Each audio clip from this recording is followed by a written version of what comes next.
Greetings, YouTube. First, I'd like to apologize. I don't feel well today. I would normally be at work at this time, but I didn't go in. I'm feeling miserable. I've got some kind of bug. My ears hurt. I've got a sore throat, and it's hard to breathe and speak. So there was a news article I saw online the other day dealing with something called a covenant marriage. Kansas is apparently considering becoming the fourth state that has covenant marriages. The other states in question are Arkansas, Arizona, and Louisiana. And a covenant marriage is a marriage agreement that essentially puts the couple at a higher level of requirements to meet for divorce. So it's more difficult to get divorced if you have a covenant marriage.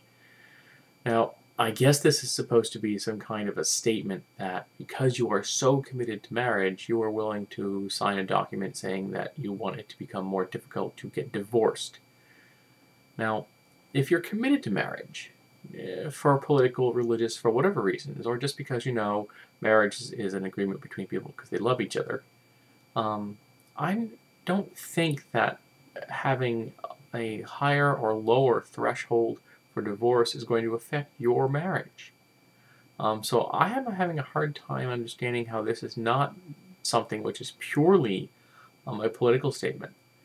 And the reality is that when you get married, you are a different person than you will be as a married couple a year later, 10 years later, 20 years later. You can change significantly.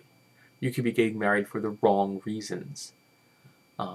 And if you discover over time that you got married for the wrong reasons, and it may be a good thing to leave that marriage to go pursue your life as a single person or pursue your life in an attempt to find a new relationship, having a higher level of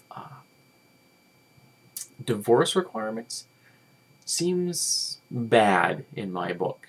There's also the possibility that people could be pressured into getting these marriages because of social and familial pressure, and then it would be more difficult to leave the marriage when you come to the revelation that it's not what you want.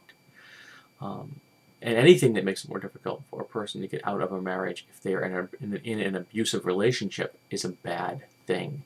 Whether you're male or female, you can find yourself in an abusive marriage, and the ability to get out is important. So I'm saying this is nothing but pure political pandering to the religious right, and I'm having a hard time imagining how anybody can think this is a good idea. I can't imagine how anyone in the three states I just mentioned voted this in as a good idea. And I'd be interested to see what percentage of marriage licenses in those three states that are being issued as covenant marriages as opposed to conventional, run-of-the-mill ordinary marriages.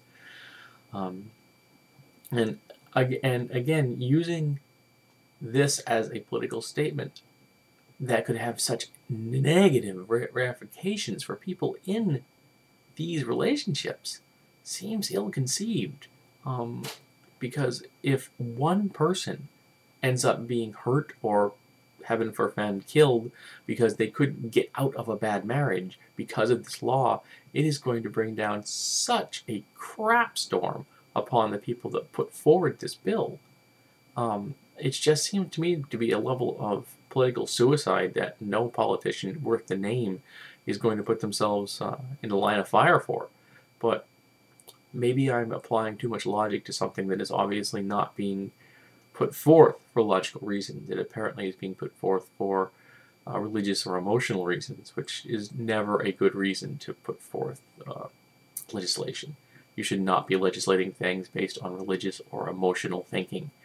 You should be putting it forward. Does it increase the number of freedoms that Americans have? Does it increase the amount of potential joy we have in our lives? And in this case, it's not helping at all. It's not increasing anything. It's putting limits on people.